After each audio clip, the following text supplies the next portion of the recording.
사례는 족장의 아내였지만 자기가 아이를 낳지 못하니까 평생 가시방석 같은 안주인의 자리를 지키고 있었을 것이다. 조선시대 때 칠거지약이라는 것이 있었는데 그 중에서도 아이를 낳지 못하는 것은 가장 큰 죄 중에 하나였다.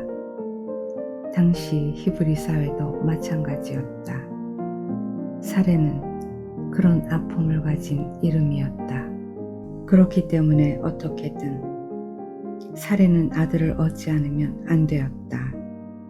그 갈망이 너무나 컸기 때문에 자기 중 하갈을 아브람과 동침시켜서라도 아들을 얻으려고 한 것이다.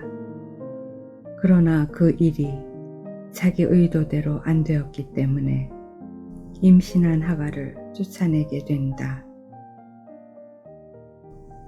처음에는 하갈이 낳아도 자기 아들이 될 줄 알았다. 시바지 정도로 생각한 것이다. 그런데 그게 아니었다. 하갈은 임신하고 나서 아브라함의 총애를 받게 되었다. 그 결과로 사라를 무시하고 자기가 안주인 행세를 하게 되었던 것이다.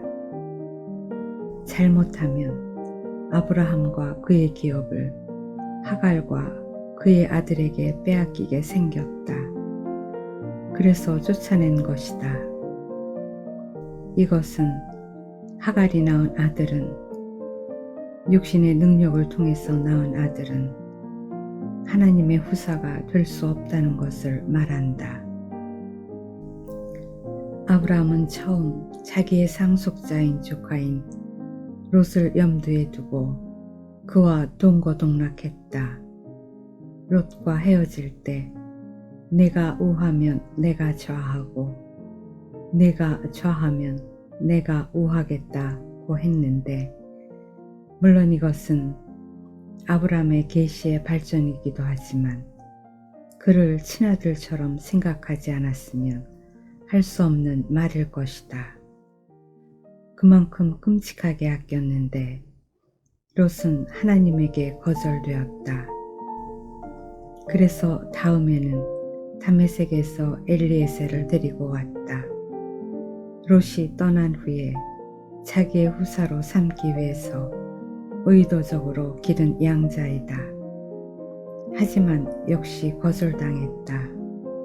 마지막으로 이스마엘인데 자기 씨로 낳은 아들이다. 아브라함의 최선인 것이다. 그러나 이스마엘마저도 거절되었다. 결국 아브라함은 자신으로 말미암은 모든 것과 분리되게 된다. 내게는 아무것도 남지 않았구나. 나로서는 아무것도 할 수 없게 되었구나 하게 되었을 때 비로소 은혜가 아니면 안 되는 자리에 있게 되었다. 모든 것이 떠나간 자리에서 그는 이삭을 선물로 받게 된다. 이삭을 낳는 일이 왜 이렇게 어려운가? 사람이 선악과를 먹었기 때문이다. 그래서 다른 씨를 낳기가 그처럼 어려운 것이다. 선악이라는 씨가 들어왔으니까 꼭 그 열매만 낳게 된다. 마치 돌감나무에서 단감이 열릴 수 없는 것과 같다. 더 열심히 할수록, 더 노력할수록 더 돌감이 열리게 된다. 그러니까 이것은 내가 열심히 사느냐 하는 문제도 아니고 잘하는가 못하는가 하는 문제도 아니다. 시가 다르고 노선이 다르다는 것이다. 그렇기 때문에 접붙여져야 하는 것이다. 돌감나무에서 단감이 열리려면 단감나무에 접붙이는 방법밖에는 없다. 가지와 가지가 서로 잘려져서 깊은 속과 속이 만나야 되는 것이다.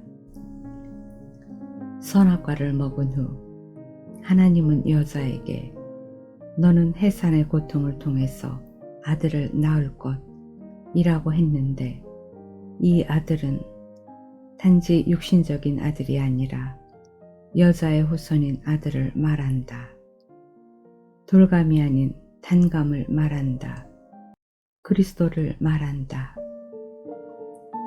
해산의 고통은 바로 접붙임의 고통을 말한다.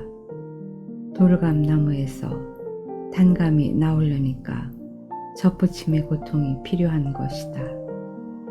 다시 말하면 선악의 관념 안에서 그런 주 본하에서 그리스도가 나오려 하니까 그것을 깨치고 나오려니까 해산의 고통이 필요한 것이다. 해산의 고통은 완전하게 잘려져서 깊은 속이 드러나서 하나님 생명과 접붙여져야 하는 것을 상징한다. 그렇게 보면 사라는 평생 해산의 고통을 겪은 셈이다. 하나님은 사라를 자기시만 받아들이는 밭이 되게 한 것이다. 90세가 되어서야 아들을 낳게 되는데 그때 이름이 바뀐다.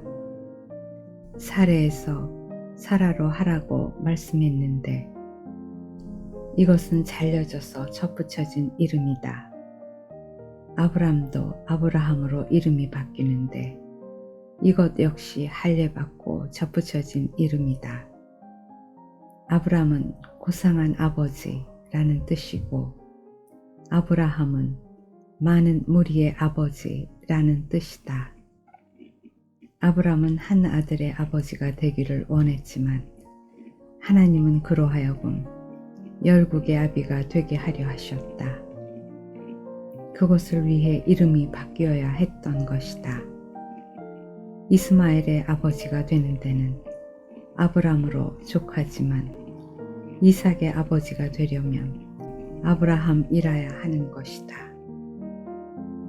사라 또한 사레보다 넓은 의미를 가지고 있는 이름이다. 결국 그들을 열국의 아비이며 어미가 되게 하려는 것이다. 새 이름은 새 사람을 표현하기 위한 것이다. 새 사람은 잘려져서 하나님 생명과 접붙여진 사람이다. 하나님 계획은 이 새 사람을 생육하고 번성케 하려는 것이다.